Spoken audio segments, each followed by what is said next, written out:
नमस्कार मित्रांनो, आज मी तुम्हाला ओरल अल्सर्स जे नॉन हिलिंग असतात 1 महिन्यापेक्षा जास्त त्यांच्याबद्दल थोडं सांगणार आहे की का बरं ते कॅन्सरमध्ये रूपांतरित होऊ शकतं आणि आपण ते पहिल्या स्टेजवर कसं प्रिव्हेंट करू शकतो। त्याच्यासाठी आपल्याकडे वेलोस्कोप स्कॅनिंग हे असं इन्स्ट्रुमेंट आहे, ते ब्राझील बेस्ड मेड आहे।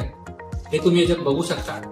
हे दुर्बीण सारखं असतं, जसं तुम्ही MRI किंवा सिटी स्कॅन घेता त्याच्यामध्ये तुम्हाला पूर्ण माहिती पडते एक्सटेन्शन कुठे आहे काय, तसंच हे इन्स्ट्रुमेंट आहे।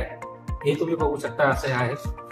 हा असं आपण लाईट पास करतो, ऑटोफ्लोरेसेन्स लाईट असतो हा असा, जो आपल्या अल्सरच्या ठिकाणी जाऊन त्याचे एक्सटेन्शन कुठे आहे, जसं हा याचे एक्सटेन्शन तुम्हाला पूर्ण माहिती पडणार। त्याच्यामुळे मिनिमल इन्व्हेजिव्ह ट्रीटमेंटमुळे लगेच डायग्नोसिस होतं आणि त्याचे एक्सटेन्शन म्हणजे तुम्ही या केसमध्ये बघू शकता। इथे जसं हा क्लिनिकली तुम्हाला फक्त एवढा दिसतोय जो 1 महिन्यापासून अल्सर होता, त्याचं जर आपण वेलोस्कोप स्कॅनिंग केलं तर आपल्याला तो एक्सटेन्शन जो येतो इथपर्यंत दिसतो।